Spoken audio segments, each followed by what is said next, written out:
Graduate ako sa isang kilalang universidad dito sa Dasmariñas, Cavite. Noong 2006, nung gumraduate ako, na-absorb agad ako ng isang company. Doon po ay nagtrabaho ako ng almost 2 years. Most of the time, nasa field ako, pinapadala sa iba't ibang lugar sa Pilipinas. Nami-meet ko yung iba't ibang tao. At lalo na, yung mga gusto kong ma-meet, yung mga artista. Para sa akin, okay na okay siya. Kasi yung inahanap ko mismo na experience, yung makasalamuha sa iba't ibang klase ng tao, at matutong gumalaw sa corporate world, natutunan ko doon. Sa totoo lang, kahit yung matinding pressure na experience ko talaga doon, doon ko nalaman sa sarili ko na okay na ako dun sa mga experiences na yon, at willing ako na lumabas na at mag-venture naman dun sa bagay na gusto ko. Kasi sa totoo lang, okay yung trabaho, and yet you've been working this much pero you're earning this much lang. So yun yung masaklap doon. Hindi ko makukuha yung mga pangarap ko doon. That's why I resigned. Nag-venture ako sa isang negosyo. It's a seafood business. Umutang, nag-loan para makabili ng isang multicab. Yung multicab na yun, grabe. Yun talagang ginagamit ko pang deliver ng mga isda. Bawat deliver namin sa kliyente, hindi kasi cash na nababayaran yung produkto. Ang bayad kasi nun every 15th to 30th ng buwan. Nauubos na yung stocks mo nang wala ka ng pang-replenish. Nauubos na siya na nauubos. Plus yung pagod. Di-deliver kami sa Calamba, Cabuyao, Santa Rosa, umaabot kami ng Carmona, kung saan-saan. Binyan, San Pedro, iniikot namin yan kasi kailangan namin makapaghanap ng kliyente. Ang masaklap nun, nagkakaroon man kami ng kliyente pero isang beses lang bibili tapos hindi na uulit kasi hindi maganda yung stocks na naisusupply namin. Yung 5 buwan walang bumabalik na pera, puro palabas. Niloan namin yung multicab, kailangan ko na maghanap ng plan B. Sa isang TV program, nabanggit yung Royal. May nagfa-flash na number sa baba ng screen. Tinry kong i-text. Binigyan ako ng reservation sa isang business presentation sa isang kilalang fast food chain doon sa atin sa Santa Rosa. Dumating ako kinabukasan, Sunday.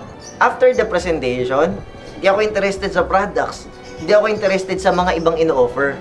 Pero interesado ako sa pangatlong bagay. Interested talaga ako dun sa kitaan. I joined Royal na ang pera ko that time, 5,000 na lang. Yung kulang ko para mabili yung package, ginawa ko ng paraan.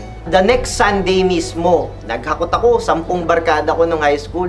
The next week, ang in-invite ko, 12 na katrabaho ko. Doon sa 10, doon sa 12, pareho wala nag-join. Dumating yung panahon, ilang linggo, ilang buwan ang lumipas, pare-pareho ang naging storya, hindi talaga ako kumikita. Ayoko kasi umatin ng mga training. Para sa akin kasi, nakakatamad eh. Ba't ako atin ng training? It's a matter of ganito lang at ganito lang, susundan mo lang yung sistema, may kita ka na. Pagpasok ng 2008, sa kagustuhan ko, na lahat ng income sa akin lang, nagpundar ako doon sa tinatawag na stockist program. So, ibig sabihin, pag stockist ka, lahat ng mga bagong distributor, wala silang mabibilang opisina sa akin lang. Naisip ko noon, sakto, akin tong income na to. Akin ka na Calamba, akin ka na Cabuyao, akin ka na Santa Rosa. Akin na lahat yan, hanggang Cavite. Yun na inisip ko that time. Yun nga lang, parang nagtatrabaho ka ng ikaw lang, solo ka lang. Ikaw lang versus yourself. So, nakakapagod din pala. Pagod na pagod talaga yung katawan mo. Binabike ko pa yon, naalala ko. Kasi wala pa akong nagagamit na sasakyan that time, 2008. Nung sa kagustuhan ko na mas marami pang income na makuha tayo, pinasok ko yung negosyo ng franchising. Naalala ko yung una kong pwesto noon, kung saan ako nagbebenta ng mga merienda. Ako yung nagluluto, ako yung nagsaservice mo sa mga tao. Siyempre, may Royal ako, bigay ng flyer, Royal. Baka po interested po kayo, baka may kilala kayo, gustong magnegosyo. Siyempre, lahat ng mga interesado, saan ko kakausapin? Doon mismo sa pwesto. Doon ako nag-one-on-one, nagpe-present. Wala pang mga laptop that time, wala pang tablet. Doon din, na-realize ko, meron na namang mali sa ginagawa ko.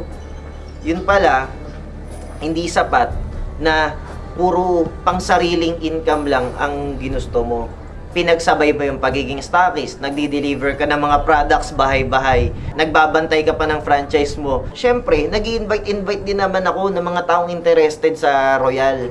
Pagsamahin mo yung apat na yon, yung 2009, that was the time naramdaman ko, bumagsak yung katawan ko talaga doon.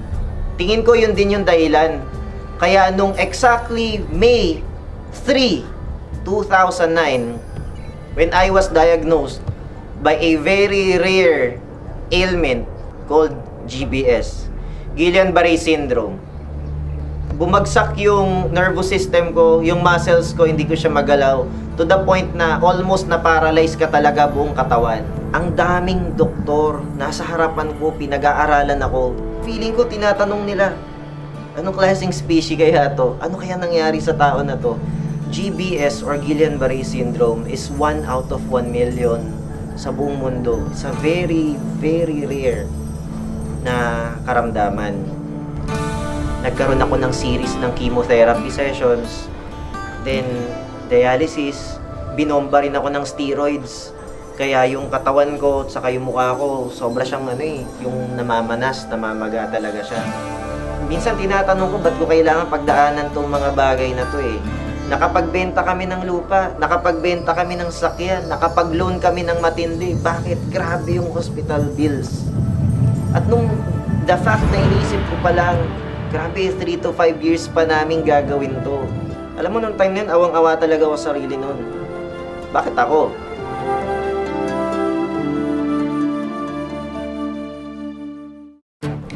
Luckily, sabi ng mga kaibigan kong doktor, Jeff, pwede mo namang subukan inumin yung mga food supplements ng Royal. Tinry ko talaga yung glutathione natin, yung grapeseed, yung Royal Sea natin, saka yung Recharge. Every day, tinitig ko po yung mga supplements na to. Luckily, nararamdaman ko na, nakaka-recover na ako. At exactly 1 year, thank God, May 2010 nung na-release ako sa hospital. Sobrang saya ko nung time na yon. Feeling ko, matagal ako nakakulong, tapos I'm totally free. Yun nga lang, yung challenge sa akin, hindi pa pala ako pwedeng magtrabaho that time kasi nahihiya ako sa sarili ko. Nagkakaroon ako ng pamamanas or namamaga yung katawan ko. Ayokong humarap sa mga tao. 2011, yung franchise, binitawan ko na. Yung mobile stockist program, binitawan ko na. Gusto ko nang pagbigyan itong sinasabi sa akin ng mentor ko, umattend ka kasi ng mga trainings. Ginugol ko po yung oras ko pag-attend ng trainings, inaral kung paano talaga mag-present. It doesn't matter kung kailan ka nagsimula eh. Ang tanong kasi dito, kailan ka ba nagsimulang humataw?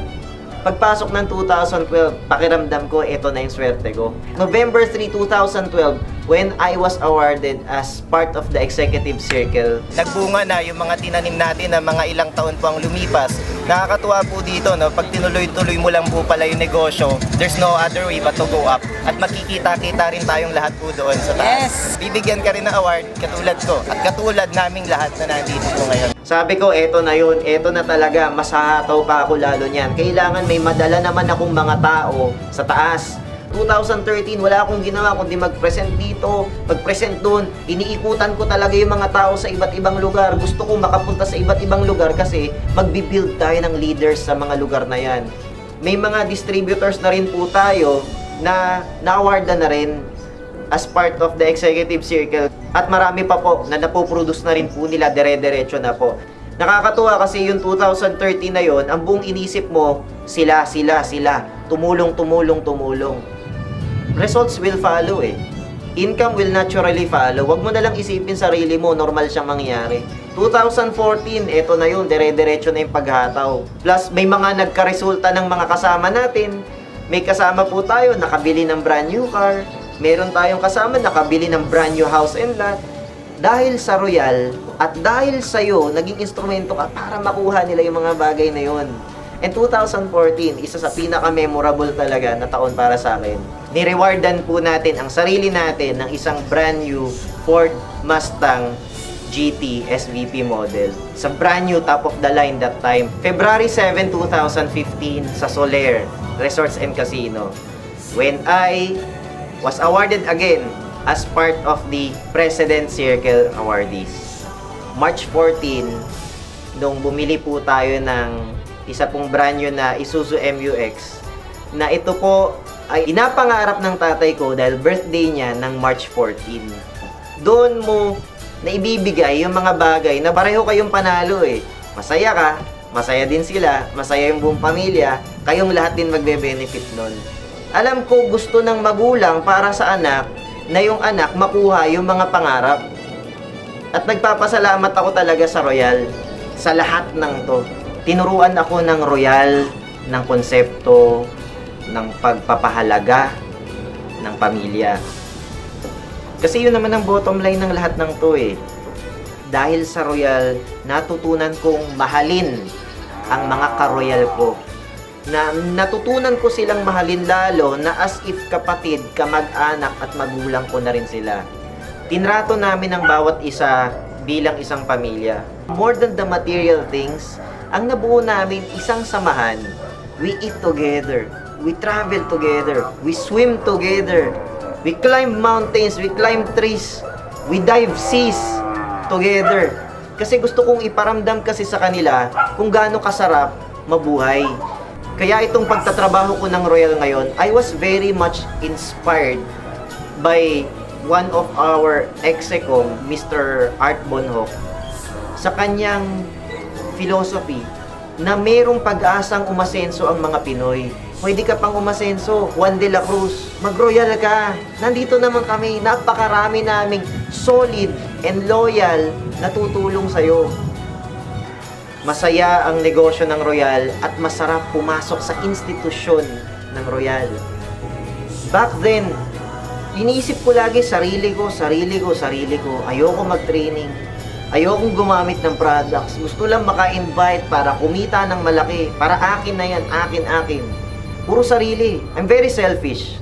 Ngayon, naramdaman ko na yung purpose. At ngayon, naintindihan ko na yung sagot sa matagal ko ng tanong. Bakit sa dinami-dami, ako yung tinamaan ng isang very rare na sakit na yon? Simply because, para meron akong ma-share ngayon.